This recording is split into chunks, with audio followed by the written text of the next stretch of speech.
हम लोग आज प्रार्थना करते हैं। प्रार्थना रखा है क्योंकि हमने बहुत समय तक प्रार्थना नहीं किया। So we will be having prayer time today. और मैं आज उत्पत्ति का किताब पढ़ रहा था, और थोड़े दिनों से उत्पत्ति का किताब और निर्गमन का किताब पढ़ रहा था, स्पेशली निर्गमन, एक्सोडस। और उसमें 32, 32 और 33 और 34 ये किताब में मूसा मूसा और इस्राएल के विषय में लिखा है कि मूसा जब पहाड़ पे गया। 32 में लिखा है मूसा जब पहाड़ पे था, बहुत समय था, तो उन्होंने एरन को, उनके भाई को बोला कि मूसा अभी तो आया नहीं है, बहुत समय हो गया, तो क्यों ना हम कुछ बनाकर उसका पूजा करें। तो हारून ने भी मान लिया, और हारून ने आखिर में उनका सोना बिना लेकर उनका एक बछड़ा बनाया, और उस बछड़े को बनाकर उन लोग पूजा करने लगे। और गोल्डन कैफ जिसको कहा जाता है, काफ बोला तो छोटा बछड़ा, और उन लोग का पूजा करने लगे। और परमेश्वर को पता चला, और जब मूसा आया तो उसने देखा कि परमेश्वर के आदेश के अनुसार उसने देखा कि इन लोग ऐसे करने लगे हैं, तो मूसा को बहुत गुस्सा आया। तो उसने उनके हाथ में जो परमेश्वर ने 10 आज्ञाएं दी वो फेंक दी, वो टूट गया। और फिर मूसा ने गुस्से में उनको वो जो बछड़ा, सोने का बछड़ा बनाया था, उसको उसने बारीक कर दिया, यानी भूसा बनाया उसका, और उसने उनको पिला दिया उस भूसे को। और फिर बाद में परमेश्वर ने कहा कि ये स्टिफ नेक, यानी कि ये, तो क्या बोलेगा हिंदी में स्टिफ नेक? ढीठ लोग, ढीठ। हाँ, ढीठ ढीठ लोग, ढीठ लोग, यानी कि हट्टी, जिद करने वाले। हटते हैं, जिद करने वाले हैं। और इनके साथ अभी मैं रिश्ता नहीं रोकूंगा, और फिर मैं मूसा तेरे से जो कुछ करना है तेरे से करूंगा। तो मूसा ने परमेश्वर से प्रार्थना की, और फिर परमेश्वर ने ये भी कहा कि मैं इनके साथ अभी नहीं जाऊंगा, और मैं इनसे दूर रहूंगा। तो मूसा ने प्रार्थना की, और परमेश्वर ने मूसा का प्रार्थना ने परमेश्वर का मन बदल दिया। और फिर 33 और 34 में लिखा है कि मूसा परमेश्वर को कहा कि तेरी महिमा का दर्शन दे। और परमेश्वर, तो अगर हमारे साथ न जाए तो मैं नहीं जाऊंगा, हम कहीं नहीं जाएंगे। और परमेश्वर ने अपना मन बदल लिया, और परमेश्वर ने उनको दर्शन दिया, और उनके पिछले भाग का दर्शन दिया, और उनका नाम भी कहा 34:6 में, कि परमेश्वर ने कहा कि मैं कौन हूँ। और फिर परमेश्वर इज़राइल से वापस रिश्ता रखा, लेकिन तंबू बाहर चला गया। तो तंबू वहां से बाहर लेकर गया, लेकिन परमेश्वर जो गुस्से में था उसने एक तरह से मन बदल लिया मूसे के प्रार्थना से, मूसा का प्रार्थना की वजह से। आज बहुत कुछ हम लोग कर सकते हैं प्रार्थना के वजह से, और परमेश्वर चाहता है कि हम प्रार्थना करें। बहुत समय है बाइबल में, हम लोग देखते हैं पुराने नियम में, नए नियम में, उन्होंने बहुत कुछ किया प्रार्थना के द्वारा। विश्वास तो करते थे, लेकिन परमेश्वर से वो प्रार्थना करते थे, परमेश्वर से बात करते थे। तो बहुत कुछ हमारे जीवन में, कलीसिया के जीवन में, और हम लोग क्या करना चाहते हैं वो सब परमेश्वर के प्रार्थना के द्वारा होगा। तो मैंने सोचा कि हम लोग आज प्रार्थना करते हैं, क्योंकि प्रार्थना का जरूरी रहता है। बहुत समय तक हमने प्रार्थना नहीं किया है। जिस तरह मूसा ने प्रार्थना किया, और मूसा परमेश्वर के हृदय को जानता था कि परमेश्वर कितना अनुग्रहकारी है, कृपालु है, परमेश्वर प्यार करने वाला है, और परमेश्वर गुस्सा बहुत समय तक नहीं रखता है। परमेश्वर अम, अ, अपने सभी इज़राइल को उसी तरह हमारे साथ परमेश्वर वो रिश्ता वापस रखता है, कायम रखता है। बस प्रार्थना के द्वारा हम लोग सोच सकते हैं कि एक तरह से परमेश्वर के सामने आते हैं, हम चरणों के सामने आते हैं, और परमेश्वर से जो बोलना है हम लोग वो बोलते हैं। तो उसी प्रार्थना का हम लोग आज उपयोग करते हैं परमेश्वर के सामने। तो आज प्रार्थना का समय होगा। अगर आपको कुछ प्रार्थना याद आता है, किसी के लिए करना है और आपको प्रार्थना करना है, तो आप भी कीजिए। हम लोग सब जिसको जो प्रार्थना मुंह में आता है वो प्रार्थना करे, और आज प्रार्थना का समय होगा। Okay Joseph. Thank you pastor. मैं भी एक छोटा सा दृष्टांत पढ़ना चाहूंगा जो यीशु मसीह ने हमें लूका 18 में बोला। आज पास्टर ने बताया था कि हम सब मिलके प्रार्थना करते हैं, क्योंकि प्रार्थना से हर बंधन टूटता है और ये हमारा रिश्ता मजबूत करता है प्रार्थना परमेश्वर से। तो लूका 18 में एक कहानी है एक विधवा की, जो एक अविश्वासी न्यायाधीश के पास जाती है और लगातार जाती रहती है, और न्यायाधीश उसको बहुत समय तक उसका न्याय नहीं करता है। फिर चौथी आयत में इस प्रकार से लिखा है उसके बी पार्ट में, यद्यपि मैं परमेश्वर से ना डरता और ना मनुष्य की कुछ परवाह करता हूँ, तो भी ये विधवा मुझे सताती रहती है, इसलिए मैं उसका न्याय चुकाऊंगा।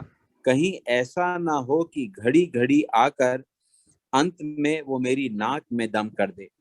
तो यहाँ हम देखते हैं कि एक अन्यायी न्यायाधीश है जो इसलिए न्याय कर रहा है क्योंकि वो नहीं चाहता कि उसको आके बार बार तंग करे। और ये ऐसे हद पे पहुंचा है जब उसने बहुत देर तक उस विधवा के साथ न्याय नहीं किया। हम देखते हैं विधवा कमजोर होती है, लोग उन पे नॉर्मली तरस खाते हैं, उनकी जरूरतों को पूरा करते हैं। न्यायाधीश को उस विधवा पे तरस नहीं आया। विधवा किसी की सहायता नहीं ले सकती, वो भी एक कारण हो सकता है कि न्यायाधीश कुछ नहीं करता, क्योंकि उसको मालूम है ये विधवा है, ये मेरा क्या बिगाड़ लेगी। पर सिर्फ इसलिए कि वो बार बार उसके द्वार पे खटखटा रही थी, उसने उसका न्याय किया। उसके आगे चल के यीशु मसीह हमें प्रार्थना के लिए बताते हैं, सुनो ये अधर्मी न्याय क्या कहता है, इसलिए क्या परमेश्वर अपने चुने का न्याय ना चुकाएगा, जो रात दिन उसकी दुहाई देते रहते हैं, क्या वे उनके विषय में ना देरी करेगा। यीशु मसीह तुलना कर रहे हैं एक अविश्वासी न्यायाधीश और एक विश्वास योग्य परमेश्वर। यीशु मसीह उनको बता रहे हैं कि तुम्हारा एक पिता है जो तुमसे प्रेम करता है। पिता ने तुमको बचाने के लिए मुझे भेजा है, और यीशु मसीह को पता था कि अब मैं जान दूंगा कुछ समय के बाद इन लोगों के लिए। ये प्रेमी पिता है जो सहायता करने के लिए आता है। वो कोई कमजोर है विधवा की तरह, उसकी भी सहायता करने आता है, मगर कोई अगर कितना मजबूत भी क्यों ना हो, शक्तिशाली भी क्यों ना हो, अगर वो टूटे हुए मन से परमेश्वर के पास आता है, परमेश्वर को पहला स्थान देता है, तो परमेश्वर सबसे प्रेम करता है। यूहन्ना 3:16 में लिखा है कि परमेश्वर ने जगत से ऐसा प्रेम किया कि उसने अपना इकलौता बेटा दे दिया। तो वो सबसे प्रेम रखता है, मगर उसके प्रेम को लोग रिसीव नहीं करते। तो आगे चल के वो क्या बोलता है, मैं तुमसे कहता हूं वो तुरंत न्याय चुकाएगा। ये यीशु मसीह पिता के लिए बोल रहे हैं कि ये अन्यायी न्यायाधीश जो है वो नहीं किसी की सहायता करता, पर सिर्फ इसलिए कि ये विधवा बार बार उसके पास जा रही थी, जान छुटाने के लिए उसके साथ न्याय करता है। तो बोलता है तुम्हारा प्रेमी परमेश्वर, वो तुम्हारी बात क्यों नहीं सुनेगा। मैं तुमसे कहता हूँ क्या तुरंत उसका न्याय ना चुकाएगा। तो भी मनुष्य का पुत्र जब आएगा तो क्या वो पृथ्वी पर विश्वास पाएगा। यीशु मसीह के दूसरे आने में अभी समय है, पर जिस समय में हम जी रहे हैं, यीशु मसीह देख रहा है कि संसार में किस प्रकार के लोग हैं, और दो प्रकार के लोग हैं, वो लोग जो विश्वासी हैं और वो लोग जो अविश्वासी हैं। अविश्वासी होने के बाद भी अपनी जान बचाने को, अपने स्वार्थ के लिए कई बार न्याय करते हैं कि इसलिए न्याय नहीं कर रही कि दूसरे पे भला हो, पर मैं अपनी जान बचा रहा हूँ, मेरे नाक में दम कर दिया इसलिए इस औरत ने, इसलिए मैं न्याय कर रहा हूँ। और उसकी जगह हम अपने पिता को देखते हैं, परमेश्वर को देखते हैं, तो हमको क्या क्या चीजें मालूम पड़ती है। प्रेमी परमेश्वर है, उसने हमारे लिए, हमारे को बचाने के लिए, अनंत जीवन देने के लिए अपने बेटे को दुनिया में भेजा, सलीबी मौत सही उसने, और उसने हमको अनंत जीवन दिया। ये परमेश्वर हमारे को, हम लोग एक तरीके से विधवा की तरह थे, हम लोग ऑर्फन थे, अंधकार में थे, मृत्यु में थे। हमको उसने निकाल के अपने परिवार में जोड़ा, अनंत के परिवार में, स्वर्ग के परिवार में जोड़ा। और वो हमारे को ढूंढता है, हम उसे नहीं पुकारते पर वो ढूंढता है। ये इस न्यायाधीश की तरह नहीं है जो बैठा है और उस विधवा को उसके पास आना पड़ेगा। हमारे केस में परमेश्वर स्वयं स्वर्ग से नीचे आया हमको ढूंढता हुआ और उसने हमारे लिए जान दी। इस परमेश्वर को जिसको हम जानते हैं, यीशु मसीह लोगों को बता रहे हैं, देखो एक अन्यायी पर न्यायाधीश है, पर वो न्याय कर रहा है अपने स्वार्थ के लिए। तो मैं क्यों नहीं, हमारा पिता क्यों नहीं तुम्हारी दुहाई को सुनेगा। इसमें 2-3 चीजें इंपॉर्टेंट है। पहली चीज ये है कि जैसे ये विधवा अन्यायी न्यायाधीश के पास जाके अपनी दुहाई लगा रही थी बार बार, क्या हम परमेश्वर के पास अपनी दुहाई लगाते हैं? इस दुहाई लगाने में एक बहुत बड़ी चीज जुड़ी हुई है कि विधवा को पता था ये न्याय नहीं करने वाला है, पर मैं सिर्फ एक ही काम कर सकती हूँ, सिर्फ इससे प्रार्थना कर सकती हूँ, और परमेश्वर ने उसके दिल को बदला। हम जानते हैं कि हमारा पिता तो हमारे मांगने से पहले हमारी जरूरत को जानता है। यीशु मसीह स्वयं स्वर्ग में हमारे लिए मध्यस्थी की प्रार्थना कर रहा है। शैतान हमारे ऊपर आलोचना लगाता है, पर यीशु मसीह हमारे वकील की तरह पिता को बोलते हैं, नहीं, इन सब चीज का दाम मैंने दे दिया है क्रूस पर, ये बच्चे जो दुआ कर रहे हैं इनकी दुआ सुनी जाए। मगर वो बोल रहे हैं जब मैं आऊंगा तो क्या मैं विश्वास पाऊंगा? और ये समय यीशु मसीह के स्वर्ग जाने के बाद से वो समय चल रहा है, हम सब यीशु मसीह के आने का इंतजार कर रहे हैं। तो जरूरी नहीं है कि ये विश्वास, इस विश्वास की परख होगी जब यीशु मसीह आएंगे, पर आज भी हम उसी समय में जी रहे हैं। और ये सवाल हमारे सामने आ सकता है, क्या मैं अपनी दुहाई परमेश्वर के पास लेके जाता हूँ, और लेके जाता हूँ तो किस विश्वास से लेकर के जाता हूँ? क्या मैं अपने पिता को जानता हूँ? क्या मैं, वो औरत को पता था इस न्यायाधीश में जरा प्रेम नहीं है, जरा विश्वास नहीं है, ये किसी का भला नहीं करेगा, फिर भी बार बार जा रही थी। हम ये जानते हुए कि परमेश्वर प्रेमी है, दयालु है, वो न्याय करने वाला है, न्याय प्रेम से न्याय करने वाला है, विश्वास योग्य है, अगर मैं उसके इस चरित्र को जानता हूँ तो मैं उस विश्वास के साथ उसके पास जाऊंगा जो एक बच्चा अपने पिता के पास जाता है, बोलता है मैं अपने हक से ये मांग रहा हूँ क्योंकि मैं अब इस परिवार का हिस्सा हूँ। और इसमें कुछ प्रार्थनाओं के बारे में मैं बताना चाहूंगा। हमने यीशु मसीह की प्रार्थना को देखा गेत्सेमनी में, उनकी उस प्रार्थना को नहीं सुना गया। प्रार्थना सुनी गई मगर उसका उत्तर वैसा नहीं आया जैसा यीशु मसीह ने प्रार्थना की थी। यीशु मसीह ने कहा, अगर तू चाहे तो ये प्याला मुझसे ले ले, पर मेरी नहीं तेरी मर्जी पूरी हो। सो गेत्सेमनी में हम देखते हैं कि वो प्रार्थना यीशु मसीह की सुनी जाती है, पर उसका जो आंसर है वो प्याला यीशु मसीह के लेने में है। तो कई बार मेरी प्रार्थनाएं ऐसी हो सकती हैं कि मैं चाहूंगा कि ये प्याला मैं नहीं लूं, पर यीशु मसीह कहेंगे नहीं, ये प्याला तुम लो, ये इस प्याले से शायद बहुत लोगों की भलाई है। हम जानते हैं यीशु मसीह ने ये प्याला लिया और पूरे संसार को अनंत जीवन मिला, पूरे संसार को माफी मिली। दूसरी प्रार्थना हम पौलुस की देखते हैं। पौलुस के जीवन में वो बोलता है, मुझे कांटा दिया गया है जो मुझे बार बार चुभता है, और वो एक तरीके का शैतान का संदेश था या उसकी कोई हेल्थ की इश्यू थी, अलग अलग बातों का के बारे में बताया जाता है पौल के। इंपॉर्टेंट ये है कि यीशु मसीह ने उसकी प्रार्थना नहीं सुनी, जबकि पौल के साथ ऐसा था कि लोग उसके वस्त्रों को छुड़ाते थे, उसके और पीटर के, और जिसको छू देते थे वो चंगे हो जाते थे। इतना पवित्र आत्मा से सामर्थ्य थे, पर ये प्रार्थना नहीं सुनी गई। और दूसरा कुरिन्थियों उसका 12:8 में लिखा है कि यीशु मसीह ने कहा कि मेरा अनुग्रह तेरे लिए काफी है। तो कई बार मेरी प्रार्थना नहीं सुनी जाएंगी और परमेश्वर ये कहेंगे हमसे कि मेरा अनुग्रह तुम्हारे लिए काफी है। और हम देखते हैं कि उस पीरियड में जब हम खटखटाते हैं, अपनी दुहाई देते हैं, तो हमारा रिश्ता यीशु मसीह से इतना अच्छा हो जाता है कि वो हमको बदलने लगते हैं। तो शायद मैं किसी एक बहुत बड़ी जरूरत के लिए बहुत समय तक यीशु मसीह के पास लाके दुहाई लगाऊं, अंत में मुझे शायद ये पौल की तरह आंसर मिलेगा कि मेरा अनुग्रह तेरे लिए काफी है। पर उस दुहाई के दौरान में, प्रार्थना के समय में, मैं बदल चुका हूँगा, मेरा विश्वास बढ़ चुका होगा। हर चीज भलाई उत्पन्न करती है। एक बहुत अच्छी पास्टर बता रहे थे, उन्होंने जेनेसिस पढ़ा, जेनेसिस के 19 यानी 21 और 16 में एक बहुत अच्छा एक घटना लिखी गई है कि इब्राहिम ने हगार को घर से निकाल दिया है सारा के कहने पे।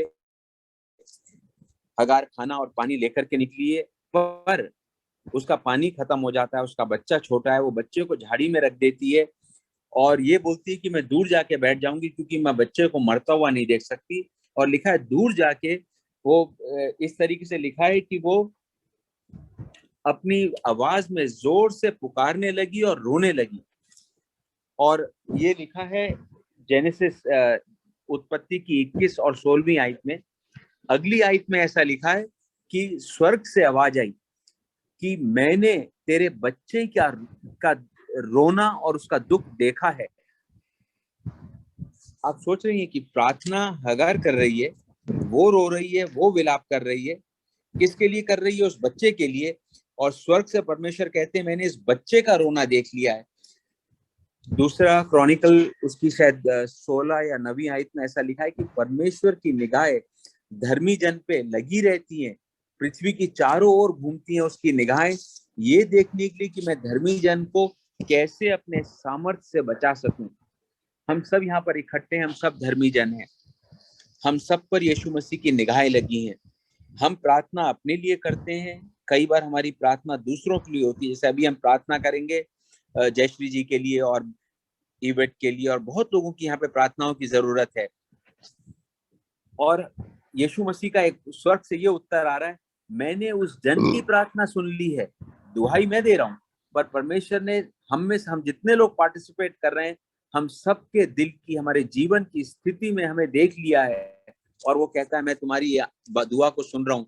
और उसके बाद लिखा है उसमें कि हगर की आंखें खुली, उसने देखा वहां पर एक कुआं है और उसने पानी अपने बच्चे को पिलाया। उससे पहले इब्राहिम से यीशु मसीह ने ये वायदा किया था कि क्योंकि ये तेरे बीज है, मैं इसको भी एक बहुत बड़े देश इससे भी बहुत ज्यादा देश बढ़ाऊंगा। परमेश्वर की विश्वास योग्यता देखिए कि ये प्रॉमिस चाइल्ड नहीं था, पर क्योंकि इसमें इब्राहिम से जुड़ा हुआ इब्राहिम का बीज था, यीशु मसीह परमेश्वर कहता है कि मैं इसको भी बढ़ाऊंगा। हम ऐसे परमेश्वर के पास आते हैं जो एक पिता है, जो अपने बेटे को हमारे लिए देता है, जो हमसे प्रेम करता है, विश्वास योग्य है, उसकी आंखें हम पर लगी हैं, वो हमारे को देखता है कि कब हम उसके पास आए, कब हम खटखटाएं, और वो बोलता है मैं तुम्हें अनुग्रह देने के लिए तैयार हूं, मैं तुम्हारी प्रार्थना सुनने के लिए तैयार हूं, मैं तुम कम विश्वास वाले भी अपने बच्चों को अच्छा खाना, अच्छी चीजें देते हो, तुम मुझसे मांगोगे तो मैं क्यों तुम्हें पवित्र आत्मा का वरदान नहीं दूंगा। हम सब इस वक्त प्रार्थना में शामिल होने वाले, और हम इस परमेश्वर को, इसके चरित्र को देख करके उसके सामने आए कि हम उस न्यायाधीश के पास नहीं जा रहे हैं, पर हम एक प्रेमी परमेश्वर के पास जा रहे हैं, जो पहले से हम सबकी स्थिति को जानता है, और वो इन स्थिति में हमारी प्रार्थनाओं का उत्तर देने के लिए खड़ा है। यीशु मसीह हमारे लिए मध्यस्थी कर रहे हैं, और कई बार अगर उत्तर देर होता है या उत्तर ना में होता है, तो भी उसका अनुग्रह मेरे लिए काफी होता है। और उस पीरियड में मैं यीशु मसीह की तरह बनता हूँ, मैं विश्वास में बढ़ता हूँ, तो हर चीज मेरे लिए भलाई उत्पन्न करती है। एक देर में सुनी हुई प्रार्थना भी मेरे लिए भलाई उत्पन्न करती है, क्योंकि वो मुझे बदलती है। इस विश्वास के साथ हम सब यहाँ पर आ सकते हैं और बारी बारी प्रार्थना कर सकते हैं। आइए हम प्रार्थना करें।